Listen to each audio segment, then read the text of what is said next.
And we're live. Hello, everybody. Good to see you. Hello, Monty. Hello, Dennis. Today we have a really fun opportunity. We're going to find a product for one of you. We're going to start from the very beginning as if you're completely brand new, and we're just going to go through all the steps to the end of finding you a product. And in the process, Dan and I are going to talk about how we do that and the different techniques we use, what to watch out for, and what can really help you a lot. So how are you? How is your evening going over there in the country of South Africa, Brother Dan? No, very well. Thank you for having me on, Seth. It's getting a bit cold here. Winter's on the way, but I'm excited for tonight. I think this is going to be a product lottery. I think it's going to be quite a fun thing to do in the future. So while you turn your heater up, we have the air conditioning on because it is summer outside, and this is the time where Austin gets really hot. And us redheads don't like the heat. We don't take it well. But anyways, good to see everyone. Hello, Connie, Ray, Amanda, Raphael, Dale, Mashfiq, Antone, Marie. Great to see you guys. You know, in the past, Dan, when we would start a webinar, we would just go through all the names of our new people. But I decided not to do that this time because it would be over 100 people within the last week. And I don't want people to, fall asleep while we're going through name after name after name. So if you're new here, welcome. And we hope you guys feel very welcome here and encouraged and edified and packed with content to help you succeed on Amazon. And one thing that Dan and I were talking about earlier today, we spent an hour and 45 minutes today just talking, figuring out how to better create content for you so you guys can succeed. And it suddenly hit me and I said, Dan, we are not about selling a coaching program. We are about raising up an army of entrepreneurs. That's why we spend so much time investing and working and constantly creating content to help you guys. That's what this is about. My dream is 10 years from now, there are armies of entrepreneurs around the world who are crushing on Amazon and outside of Amazon as a result of this training. Even if it got you launched and started in the right direction, then you go on from there and excel way beyond, that would be awesome. Some of the people I train make more than twice as much money as I do now. And that's like an honor. I love that. That doesn't bother me at all because that means I've succeeded. If I can help someone make more money, that's awesome. And that's what we want to do. So this is really, really cool. And I hope you guys feel welcome. And there's a lot of people here. And so this is why we're doing this. We want to pick one of you guys and we're going to find a product for you and take you through the steps. Now, this is kind of cool because Dan, he's in the United Kingdom, I'm in the United States. So it could go either way, and it'll be kind of fun. So here we go. All right, I will share my screen. Give me just one moment, guys.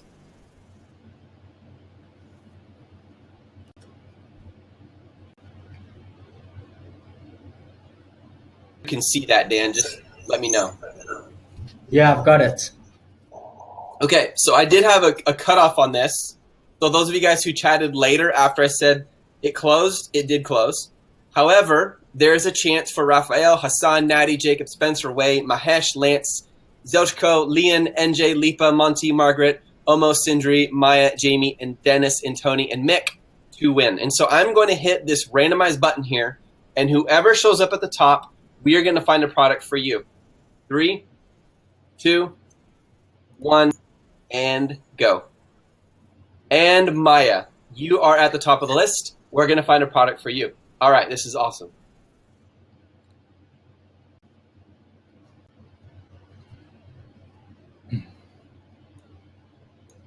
So now that I'm back, so Dan, Maya is selling in the U.S. So I know you were going to come over to the United Kingdom. But I know you're so cool with it. I feel like we're doing like a country competition or something. You know, we could play those songs from July 4th. Not joking. I'm just messing with you. Okay, cool. So congrats, Maya. We are going to find a product for you.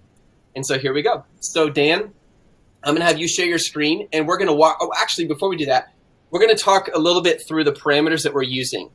And we are updating the content under the find section because from the time we created that, we're constantly coming out with better ways of doing things and we're learning more. And so we're going to find better ways. So sometimes if you see a difference between the product you got and what we talk about in the videos, that's because we've learned more and we're getting better. And so I'm going to share with you the parameters we use. And it's quite a list. So first of all, Dan, do you have that list in front of you as well right now? Yes, I do. Okay, I can share my screen if you want and start with that list. let's do it. You share your screen and then I'll walk through it. That's awesome.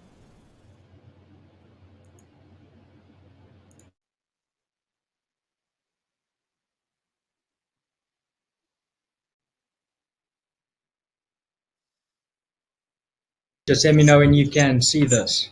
Okay, now we can see it. It just takes a couple seconds to show, but we're good. Okay, perfect. Okay, and then so basically with this list, what I've done is in the red, I've put the differences in the UK, and then at the bottom is just an extra I use in the green. Excellent. Thank you, Dan. So the first one is price. We're looking at products between the price of 12 and 85 for the US or 12 and 85 pounds for the United Kingdom. The reason, oh, that's much better. Thank you, Dan. The reason we're doing 12 instead of 15 is, number one, my wife and I have made a lot of money off a $12 product, number one. If it's a simple product and it's not complicated and there's not a lot of, that you need to change on it, then there's no reason you can't make really good money on 12. But I wouldn't go below 12. 15 is better, but if it's light and it's small and you have good margins, you can make a lot of money even on a $12 product. So that's the first thing. We're not going to look at products under 12 or over 85 unless we have good reason to. Dan, you want to take the next one, brother? Okay, yes, and then the same minimum would apply for the UK. So it would be 12 to 85 pounds in the UK, and then in terms of reviews, it's also the same for US and UK. So you want to try and, when you're first looking for the high potential product, you want to look for a product with less than 500 reviews. So this isn't actually to do with the median reviews, that comes later. This is with your initial search for the product. Right. And then the reason for that is you don't want the competition to be too great. If they have too many reviews, it's really hard to make yours stand out. The next thing is less than 1 pound or 453 grams. And that is because if it's light on the lighter end, the fees are much less when you're selling fulfilled by Amazon because of the fees and that go with that, because you're still paying for them to ship it out. You're not paying shipping directly, but you're paying fees for that shipping cover it. Therefore, being under a pound, or if you're in the United Kingdom, 453 grams is a great advantage. Yes, and something I would add there as well, Seth, is your international shipping, because that is a massive part of your buy price will actually be your international shipping. And the smaller and lighter your item is, the less that's going to cost you to get that product to the warehouse. And then something I just added here is in my research, I found that you can actually do a product up to 1,000 grams in the UK. That's about 2.2 pounds. And then your fulfillment fee is still quite low. It would be about £1.77. So I just wanted to note that here for any UK sellers. There is a bit of an advantage to that. It's a huge advantage. I mean, really, it gives you so much more leeway when you're looking for a potential product. So that's excellent. The package size for the US is going to be around under 18 by 14 by 8 inches. Now, a really easy way to do it is if it's not more than 12 inches in any direction, that puts you in a certain category where the fees are lower. But if you want to be really specific, stay under 18 by 14 by 8 in the US. Again, your Amazon fees and, like Dan mentioned, your international fees when you ship it to the warehouse or to your place from the manufacturer, it will cost a lot less. Sure, and then in terms of the size, it actually differs quite substantially between the US and the UK. In the UK, they use like standard size letters, and it works a little bit differently. But this was the size that is still quite high potential for us. Being 26 centimeters was the main difference. So that would be about 10 inches, as opposed to in the US, that 8 inches. And then the first two measurements are very, very similar. Yeah. So again, just a little bit of an advantage actually on that last measurement on the height of your product. You know, I'm starting to think that there's Amazon setting up their selling system to be in favor of people in the United Kingdom. I don't know if I like this, Dan. You guys got Nice. 2-inch advantage, a pound and a 0.2 advantage. Man, this is pretty. I don't know about this. Maybe I should start selling in the UK, brother. Come and join us. Few to no moving parts. This is an obvious one, and this is going to vary. There are sometimes I'm going to go with the product that has a little more moving parts because the demand is so high. But as a general rule, keep it simple. A wallet is simple. An iPhone is not. A belt is simple. A full-blown dress is not. So try to go with products that there's less chance of something breaking or the customer being upset about something. The more complicated it is, the more chances something can go wrong. Yes, as well as in shipping that product, a lot of damage can occur in shipping and picking and packing. So also from that point of view. And then the next point is not a seasonal item. So this is quite an important one. You may actually run across a very high potential item, say, for example, now in the US, and Seth says it's getting hot there, so it's about summertime now. You might run into a very high potential product on the US market, which is very, very seasonal though. So as soon as winter comes, those searches and sales are gonna drop drastically.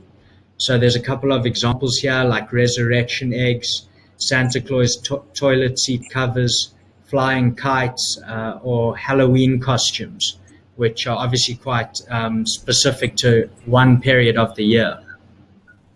Very good. And between 3 and 20 strong competitors, the only time I go with 3 strong competitors, because that's a low number, is if the sales volume is extremely high. That tells me, man, there's only 3 top competitors. They're selling this much. I have a great opportunity to get on that first page.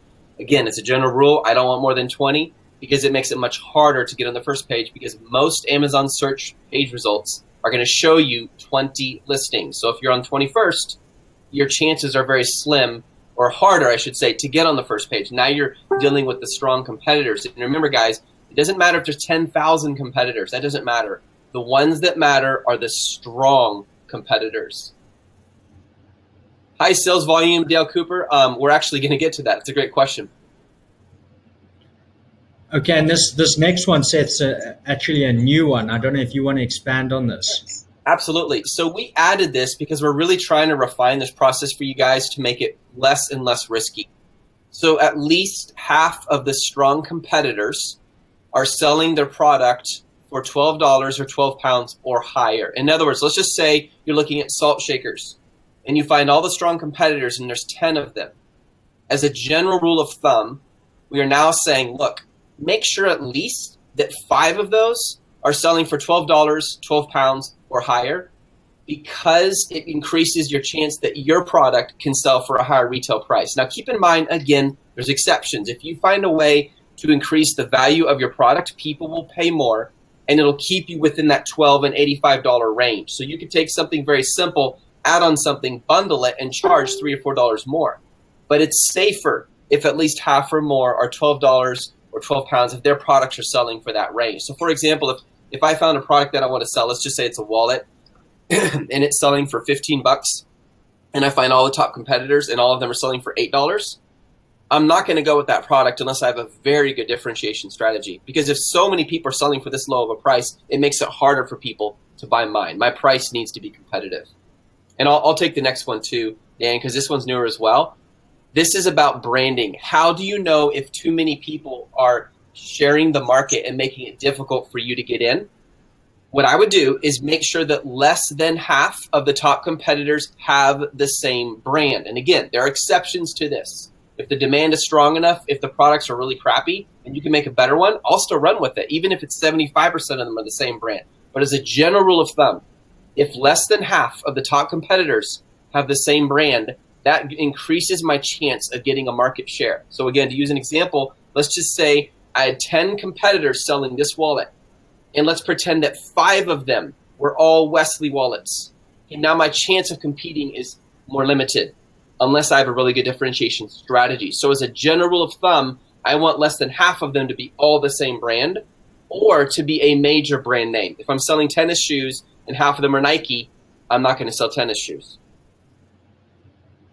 Yes, Seth. And something we ran into a couple of weeks ago was that you can actually use as a way to check the brand name of those competitors on your Amazon page for your main keywords.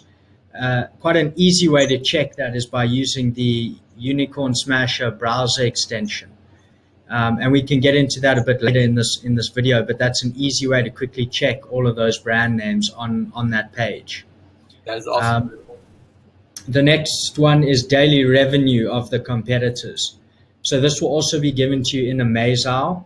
And we are looking for $900 or more for the US, $700 or more in the UK, and $500 or more in Canada. So this will be presented at I think it's the bottom right of your AmazeOwl Right. tracked product. And this is what you want to look for in that section, just to make sure that product is very high potential. It's selling enough and it's worth pursuing.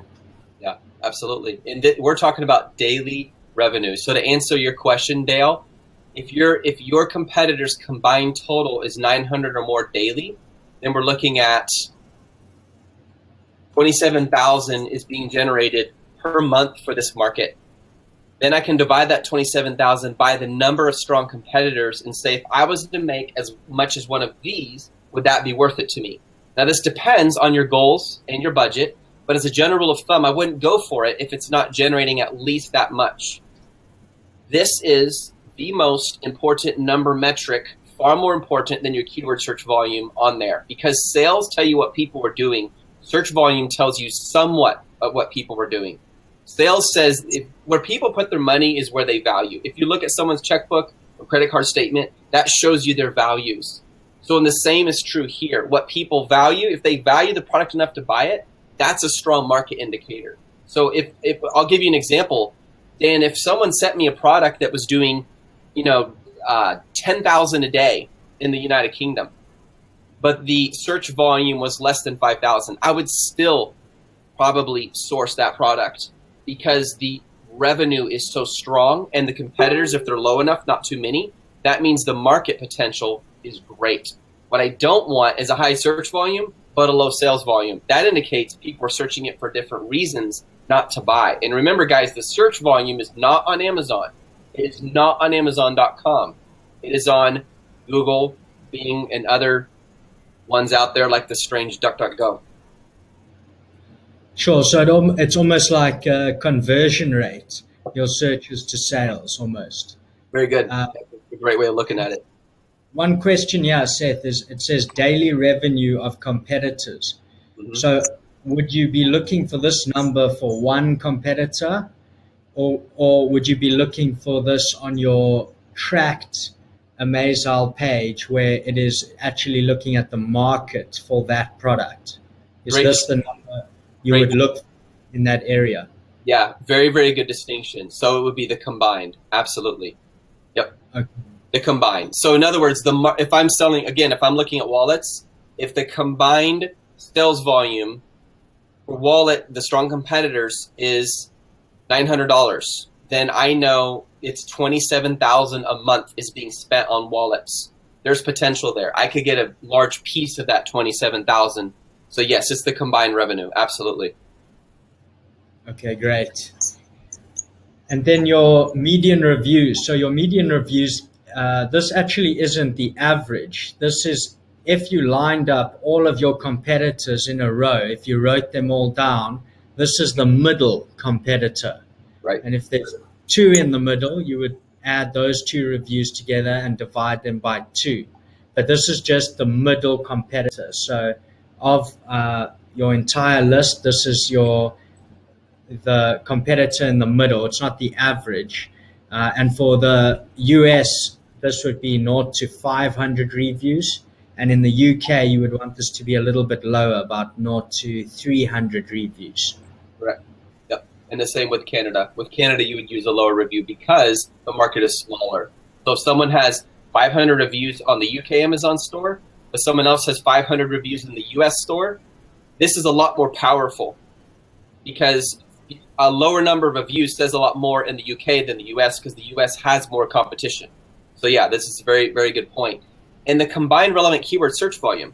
What this means is if you were to take all of the relevant keywords that people, there'll be several, that people would be searching for your product, and you added them up, this is how many times they're being searched a month on global search volumes. In other words, like I said, Google or Bing and other places. So for the US, you want around 15,000 or more. For the UK, you want around 10,000 or more. And for Canada, that's supposed to say Canada at the end there. I apologize, guys. Thank you for noticing that, Jacob. You want 6,000 or more. There we go. And so these are the parameters, guys, that we're going to use when we start hunting right now for a product from Maya. And you can use these same parameters, and they're updated as well. And we will update the find section soon with this as well. Anything you want to add to that, Dan, before we start hunting? No, that's about it, Seth. Okay. All right. So if you want to jump over to AmazeOwl, guys, we're going to start hunting right now. And I know Maya likes the kitchen category, so let's start there. Okay, so can you see this? Yes, I can see it great. Yep. Yeah. Okay. I just put some random products in here. So we're going to search on, well, I think maybe the first, we've gone over the settings. Do you want to check the settings tab first, or do you want to start searching immediately? That's actually a great idea, especially for people who are new here. Let's go to settings and let's look at that. So guys, AmazeOwl is really cool because it takes a lot of those parameters, it's already going to set for you. So it'll save you time, which is your greatest asset. Now remember, if you're selling in Canada, if you're selling in other places other than US and UK, number one, AmazeOwl is coming out for Canada very soon. But number two, and then next week's seminar or webinar or workshop, we're going to show you how to do it for countries without AmazeOwl. And we're going to find a product for someone in that country as well. Okay, so this is the .com settings, and then you can actually select your tab as you move across here. And so for Maya, we're going to do .com, and this is where you can come in and change these settings. So we want a buy price from $12 to $85, the review numbers from 0 to 500, and the item weight up to 1 pound with a maximum package size of 18 inches by 14 inches by 8 inches. And then for the most part, you can leave these, this just reads your BSR per category.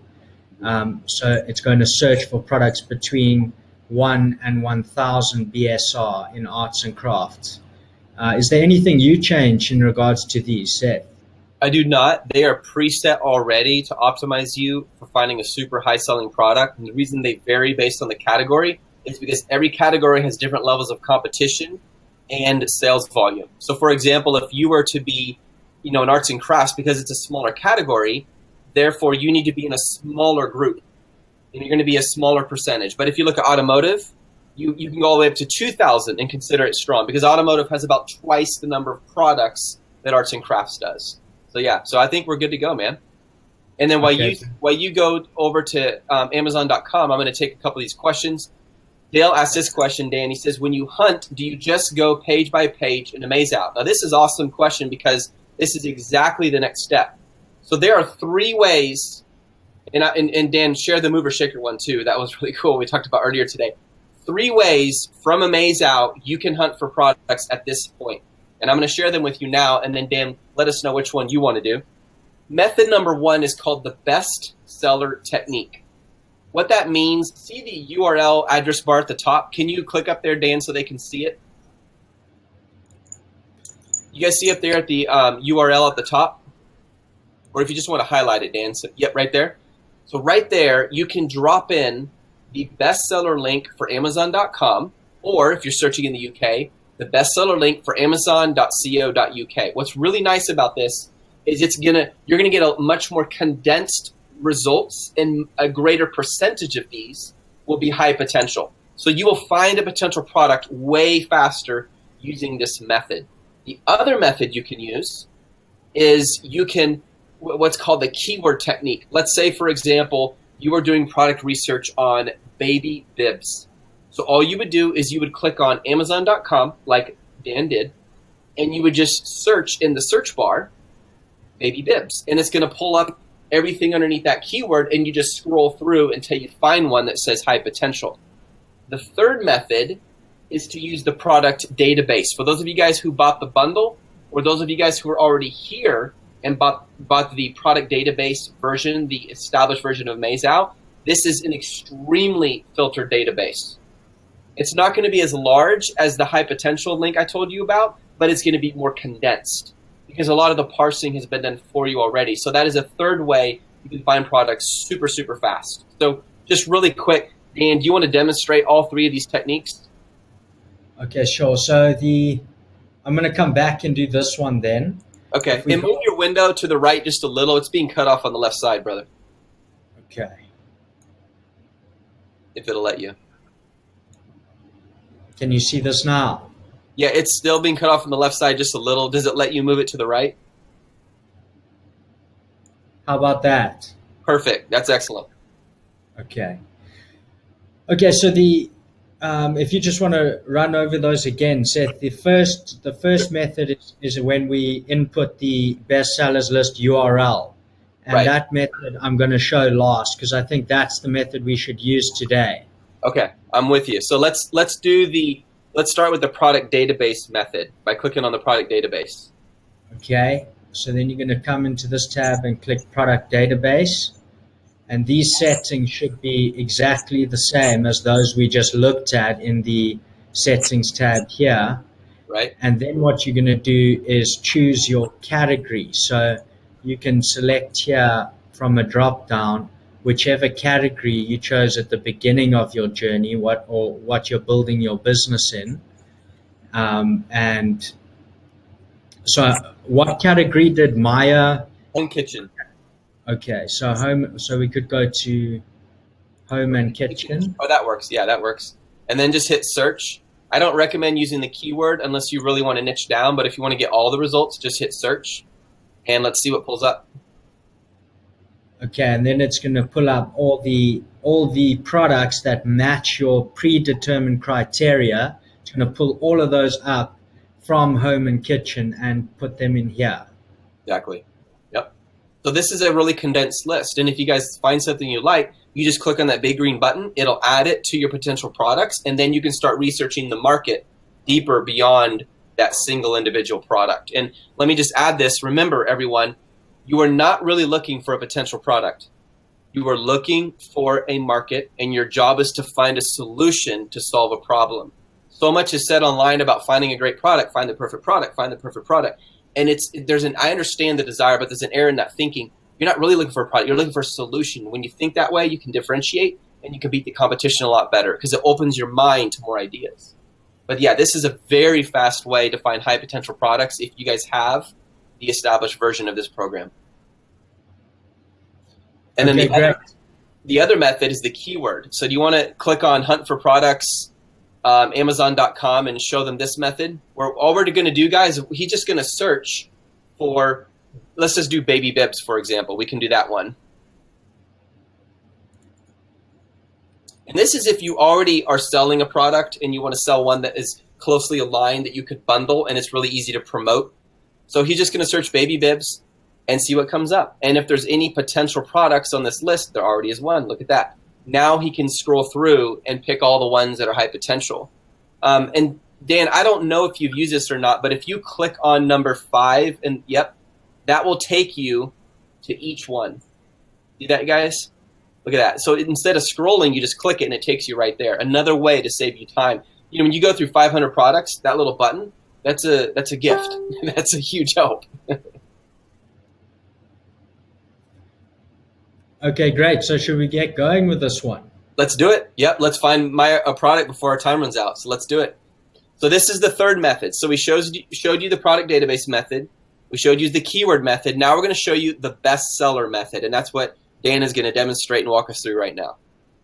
So you'll go to Hunt for Products, come to your marketplace, and then what you're going to do is remove this top URL. Don't put it here. You're going to remove the top URL, and you're going to drop in one of these links, which perhaps we can provide on the Facebook group, but it's simply the link to the bestsellers list. So you're going to drop that into the top URL. My mistake. And it's going to bring up this bestsellers list. And for today, we're going to go through the bestsellers list in home and kitchen. But something else to note here quickly is that you can also look at movers and shakers. So movers and shakers is going to show you which products are moving up quickly. Yelling, yeah. And this can also allow you to catch things before they become very, very saturated. Yes. So also a good place to look. Yep. Very good. So we'll go to bestsellers and then it was home and kitchen. Yep. Is that correct? Yes, it is. And while you go there, I'm going to answer a mixed question.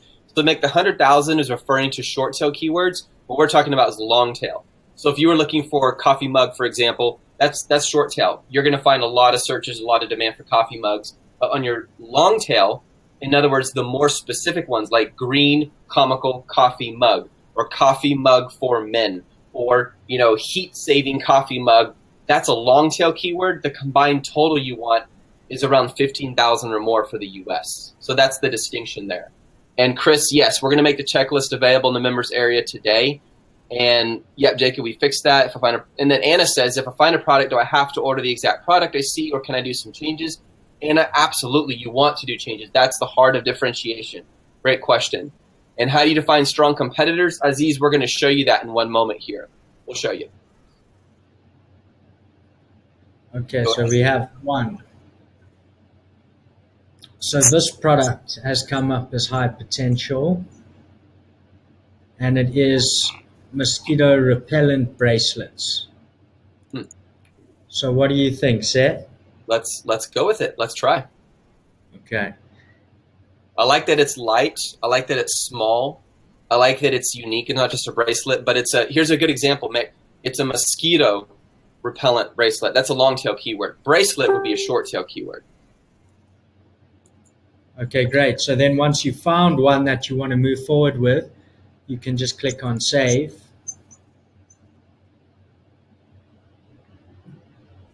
And then what we're going to do is we're going to, return to dashboard, and we're going to go to potential products. And what we're doing now, you guys, is we're going to track the product.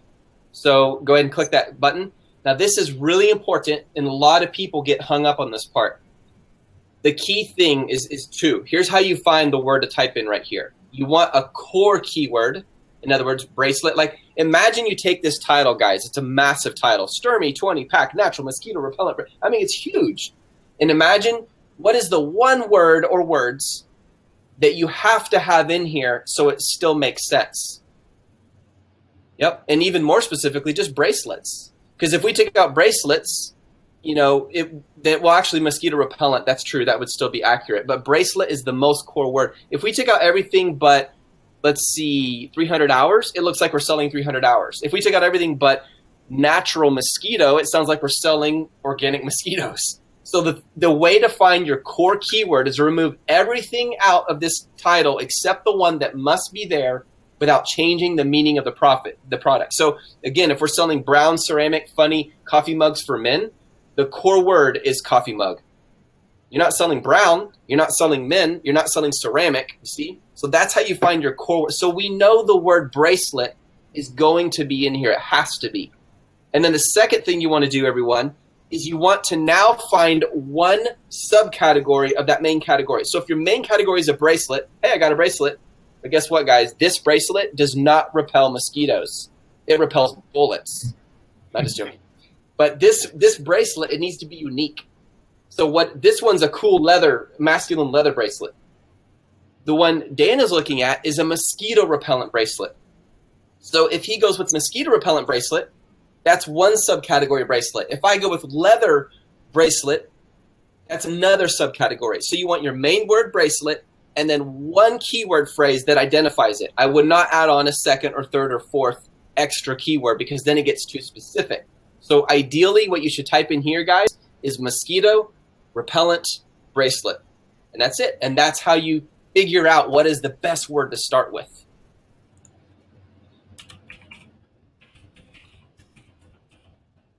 And Aziz, very soon you will see how we define the strong competitors. Yeah, Doug, the main difference is the database version gives you a huge list of filtered high potential products, whereas the free version does not. And the database also lets you add up to 50 extra keywords when you're working on your product, whereas with the free version, you only get 3.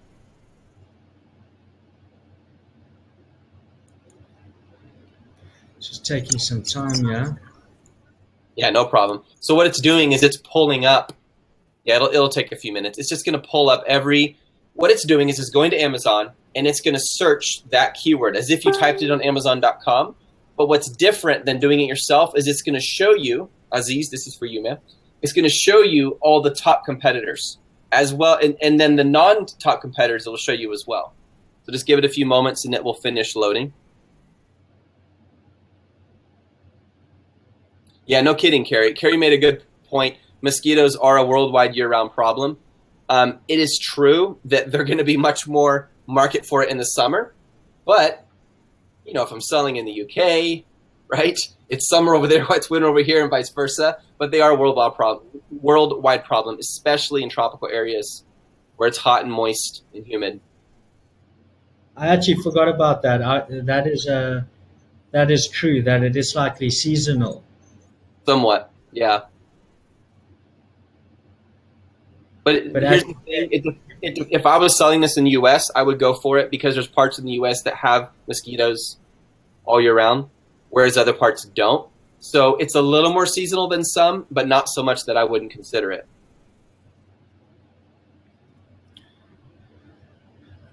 Okay, and from this point, you can check your keywords monitoring. So here we have 16,100 search volume.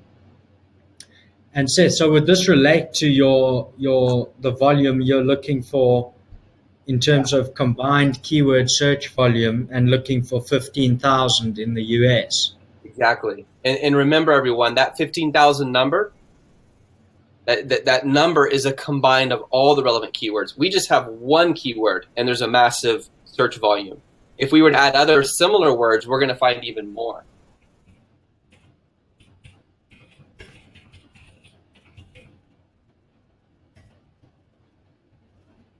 So what Dan is doing is he's now looking for the volume of other keywords, because one person might be looking at mosquito repellent and someone else is looking at bracelet or mosquito repellent bracelets. Both have the same problem. So this product solves both. However, it more specifically is going to solve the bracelet one, obviously, because they're actually looking for a bracelet.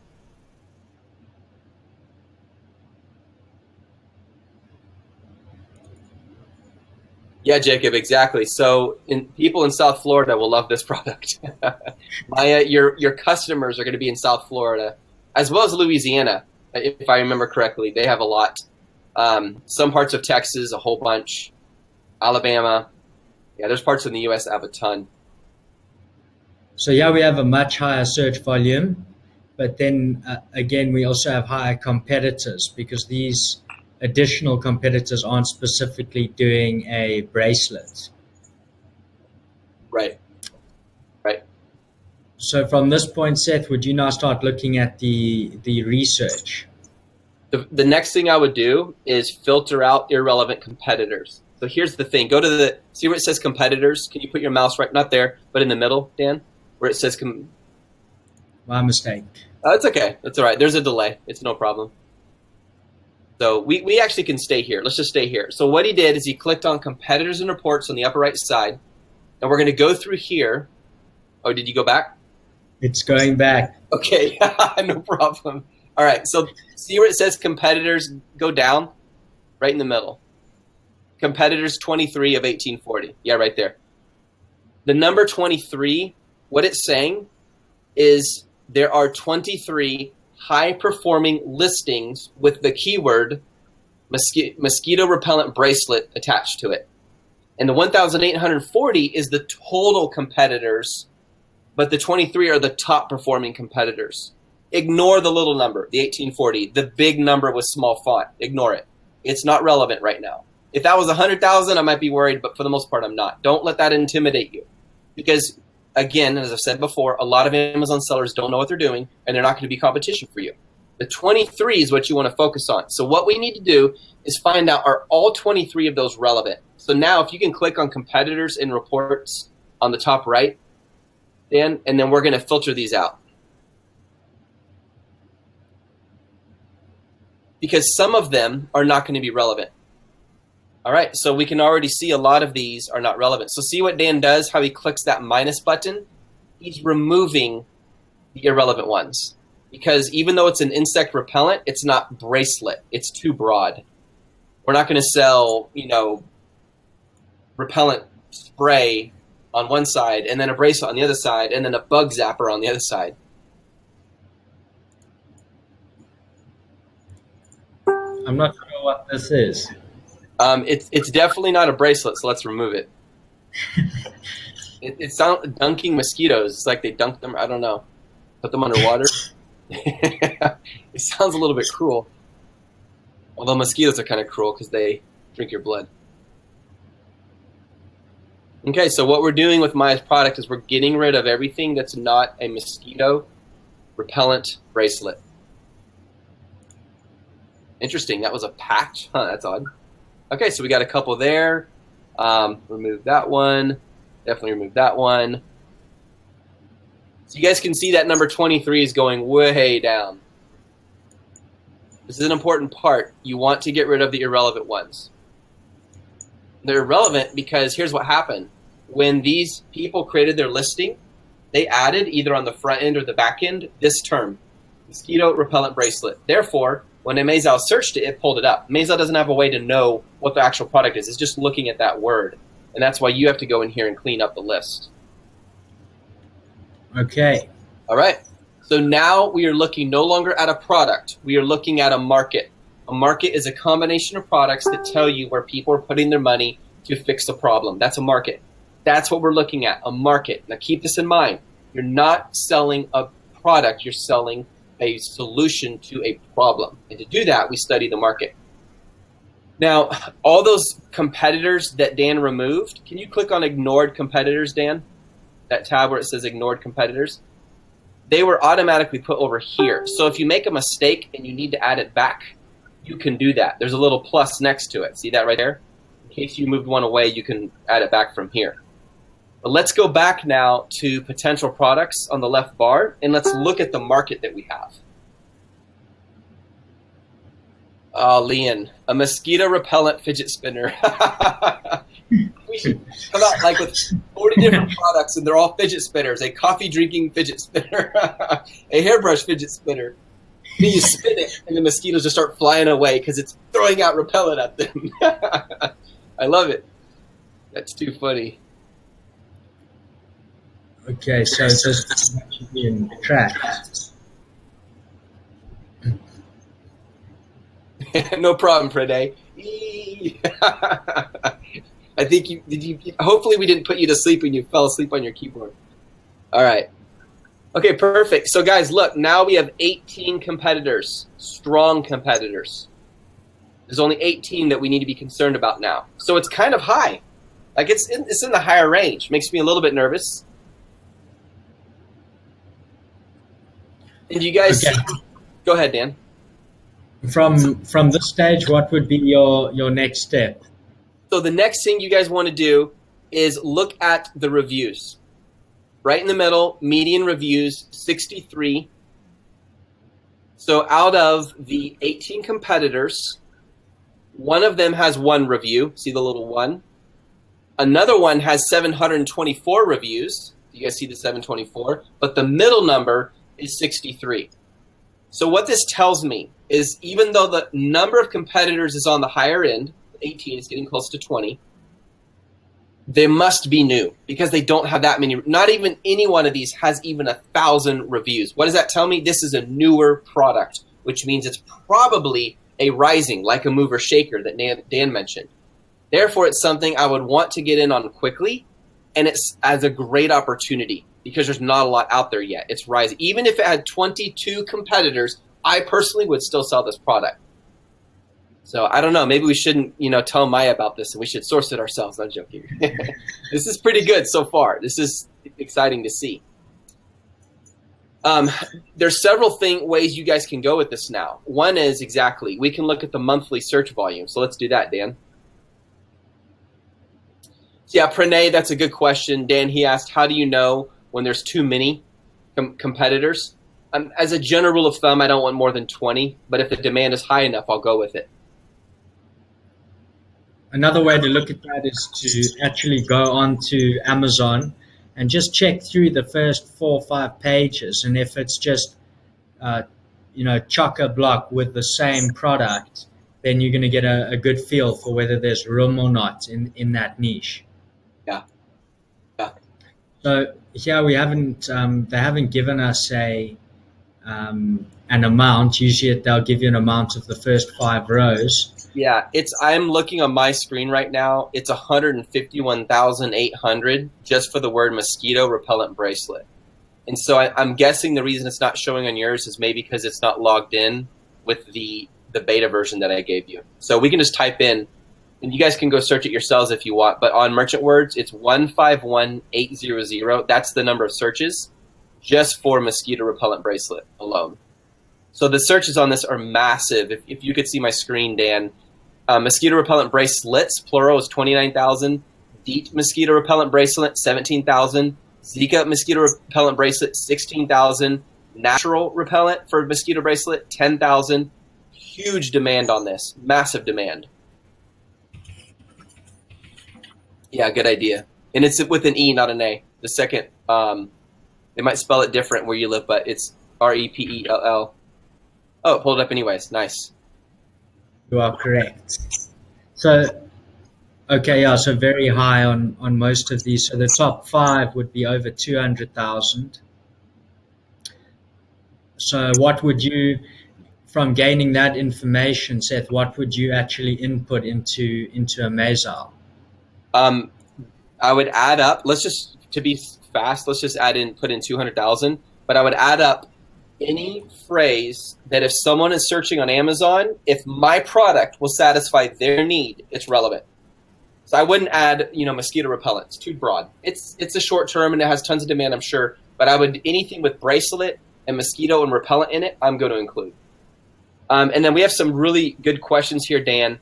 Jacob asked, Dan, did you update after removing the irrelevant competitors? Jacob, he did not, and you don't want to. Do not hit that update button unless you want to. So it's a little confusing. And I talked to AmazeOwl about this. They need to fix it.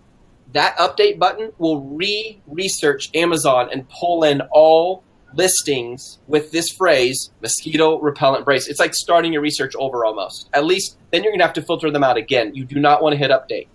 I would do update every day. So tomorrow I come back in and find out if there's new competitors. And again, you have to do the filtering process. You won't lose your monthly searches.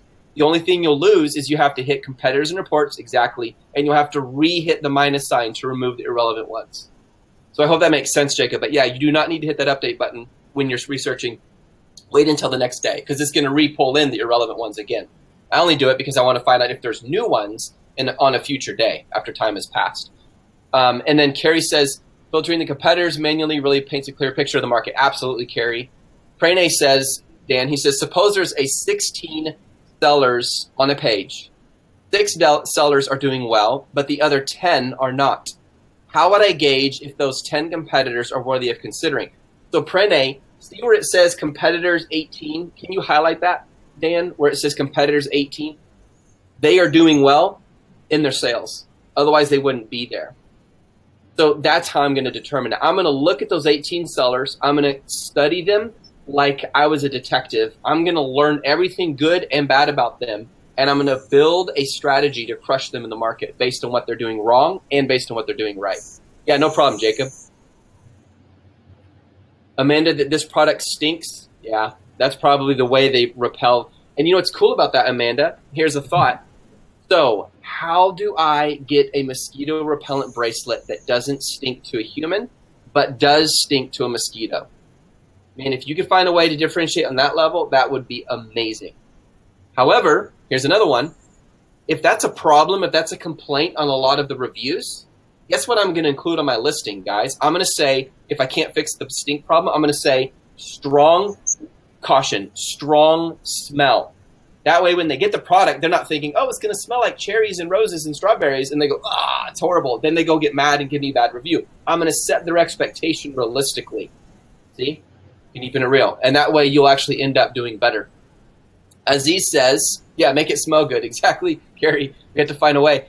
Aziz says, Seth, in UK, AmazeOwl is including sellers with even 2 sales a day as strong competitors. Yeah, it depends on the category, Aziz. It's all relative. So in the UK, you have fewer sales overall. So their standard is obviously going to be lower. It has to be. But in the category you're looking, you might want to check out, well, what are the sales like in this category? Are they even that strong? Because it's going to always pick the top. You know what I mean, Aziz? The other thing is you need to hit the update button. Because a seller could be a strong competitor today, but a week from now they may not be. So if you've had it in there for a while, it may still be listed, but if you didn't hit that update button, it thinks it's still a strong competitor because you didn't hit the update button. It'll remove it if its sales drop to a point where it doesn't matter anymore. Very nice, Leon. Leon already found a link that says 10 cents that repel mosquitoes, Dan. He's on top of it. Go ahead. I just said he's on top of it, that's all. Okay, so from this stage, would you then do the Google Trends? Yep, let's do it. Let's look at the Google Trends. Oh, one more thing. Well, actually, go ahead. You're good, man. Sorry about that. You're good. We can look at it in a moment. So it is as we thought.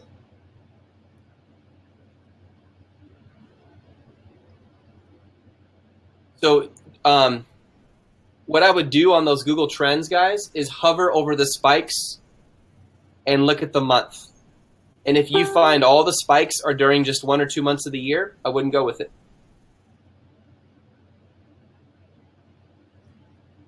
So it's high in June, Yep. October to May, and then up again. So it is quite seasonal. Yeah, it's quite seasonal. Keep going. Let's see if all of them, that's July. And are you finding all of them are 1 month, or is it more like over between May and August, Dan?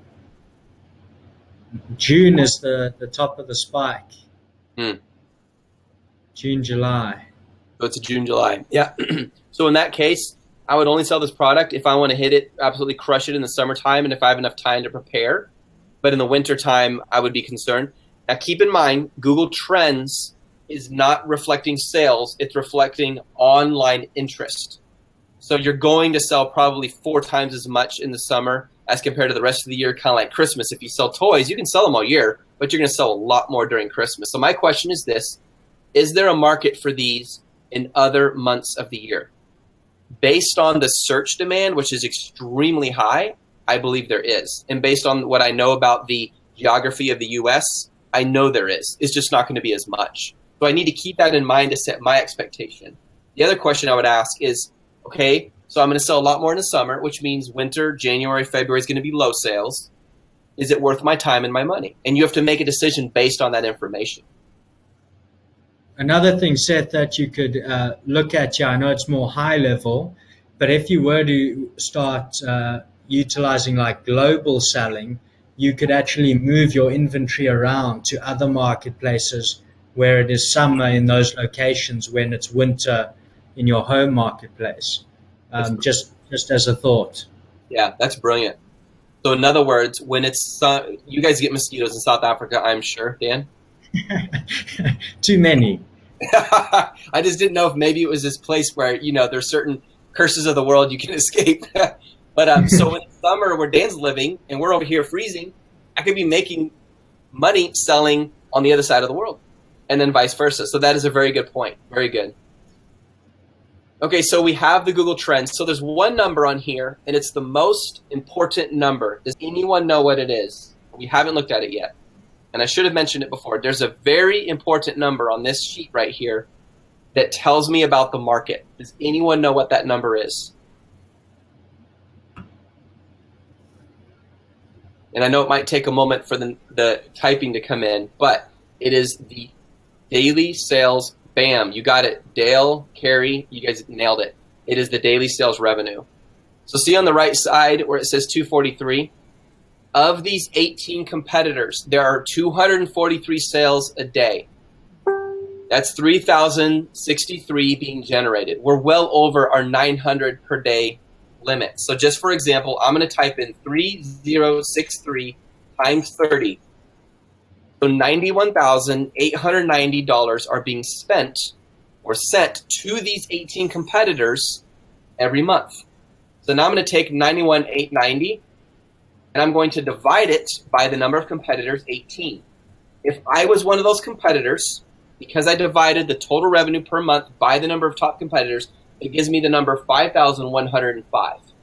So I could generate a revenue of 5,105 if I was doing as well as just one of these competitors. I would expect to do better than many of them. But let's just say minimum I do as well as them. I'm going to make $5,000 revenue, which could be a minimum of 2,500, probably more, of profit per month. So this product could generate me 3,000 profit a month at a decently is what I would say, just based on this, and that is in early summer. It's going to go down in the fall, obviously, in the U.S. if that's where I'm selling. So that number, those numbers are good. Those are promising numbers. That revenue you want to be 900 or above for the U.S., 700 or above for the U.K., and 500 or above for Canada. And this is all based on 3 different markets. Buy price. Let's do it.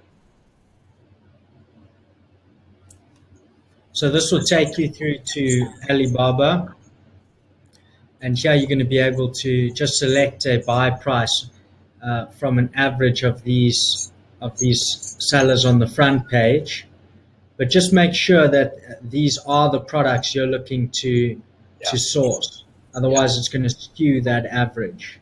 Yeah, and you can manually change that 0.9 in that box. If one of these, is a washer machine, Alibaba's got some weird keyword connections. It'll pull up something weird and you go, that's not anything related. So you have to change the number and create your own average, because this is just doing the average of the first 5.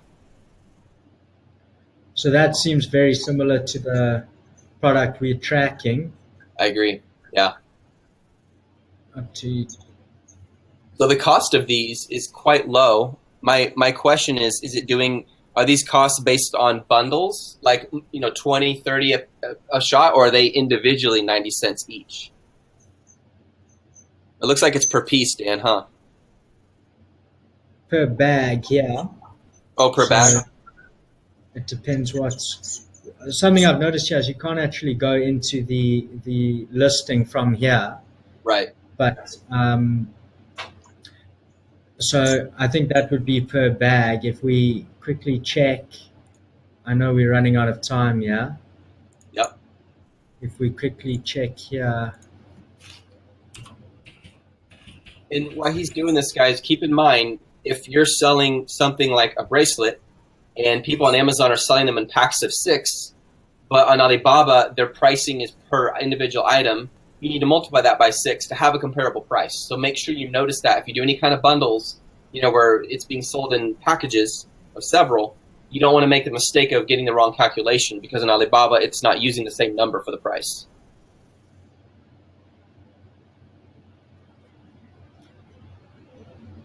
So what are you looking for to see if they're selling individually or in packs, Dan? Is that what you're doing? Yes. Yeah. So, it looks like most of these are per piece, right? Yeah, this is per piece. So, if we just average that up, if you were doing a few pieces, here's per bag at 25 cents. So I'm just looking for where it says how many pieces per bag here. Right. But it seems like that's 2. I think I'm guessing they're just doing photos to show you the different colors and stuff. I think it is per piece. And if I'm looking at it correctly, we're looking at 40 cents a piece. So if we did 40, and then how many on Amazon.com, what bundle sizes are people selling these for? Can we look at that real quick? Sure. So if we put it in here. So this is the part, guys, where research, it's going to be, you just have to go with practical common sense. We're trying to figure out, okay, Maya sells these. How much is it going to cost per piece if she buys these from a supplier? What is that going to look like? Okay, we got a 20 pack. Yeah, so 20 pack at 15.99. Yeah. If we're looking at this product here, if it's per piece, so if we were to order 100 pieces and split that up, that would be 5 packs of 20, Right. which would be too small for your first order. But Right. you could probably get it at far less than 20 cents.